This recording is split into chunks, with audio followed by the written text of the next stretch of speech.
Élu à la majorité du scrutin dès le premier tour, le nouveau président du Sénégal, Bassirou Diomaye Faye, a promis des changements majeurs pour son pays. Parmi eux, la fin du franc CFA. Une volonté qui revient fréquemment dans la société civile des pays africains utilisant cette monnaie. Mais quel est donc le problème avec le franc CFA? Comment ça marche? Info du continent vous explique tout.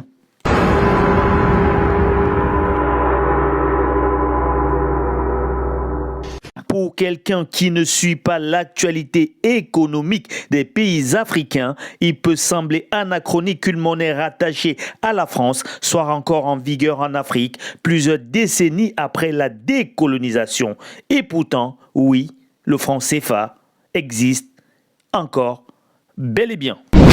Actuellement, la France a un accord avec 3 partenaires africains, l'Union économique et monétaire ouest-africaine, UEMOA, qui compte 8 pays, le Bénin, le Burkina Faso, la Guinée-Bissau, la Côte d'Ivoire, le Niger, le Mali, le Sénégal et le Togo.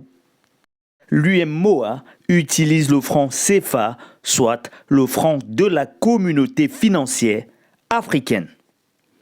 La communauté économique et monétaire de l'Afrique centrale, CEMAC, qui compte 6 membres, le Cameroun, la République centrafricaine, la République du Congo, le Gabon, la Guinée équatoriale et le Tchad. La CEMAC utilise un autre franc CFA, le franc de la coopération financière africaine. Les Comores, oui, toutes seules, qui utilisent le franc des Comores. Comme vous venez de le voir, il existe donc actuellement non pas un, mais 2 francs CFA. Ils ont la même valeur, les mêmes initiales, les mêmes accords avec la France. Du moins, pas tout à fait. Nous y reviendrons.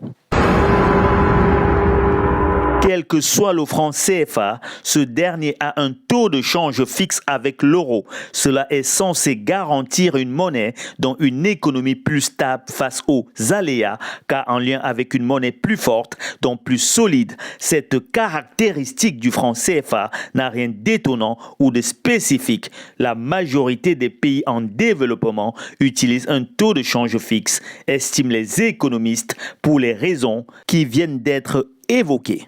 Ce qui est beaucoup plus atypique par contre et même unique au monde, c'est l'accord avec la France. Cette dernière garantit de prêter une devise forte, l'euro, pour ces pays en cas de besoin. En échange, les pays doivent stocker la moitié de leur devise auprès du Trésor français. Initialement, les banques centrales respectives, la Banque centrale des États de l'Afrique de l'Ouest, BCAO, et la Banque des États de l'Afrique centrale se trouvaient même en France, autre partie de l'accord. On pouvait alors questionner leur souveraineté. Après les nouveaux accords de 1973, les banques centrales sont rapatriées en Afrique, primées par vers plus d'indépendance. Mais il restait toujours des représentants français dans les organes de banque centrale, ce qui laissait sous-entendre une influence de la France, voire un droit de veto. En 2019, nouvelle avancée vers plus d'indépendance pour l'un des 2 francs. L'UEMOA, dont le Sénégal fait partie, renégocie les accords de 1973.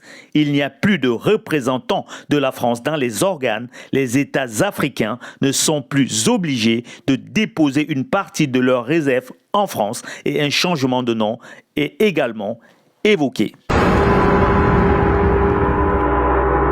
On dit que le franc CFA est une monnaie qui nous rend non compétitive.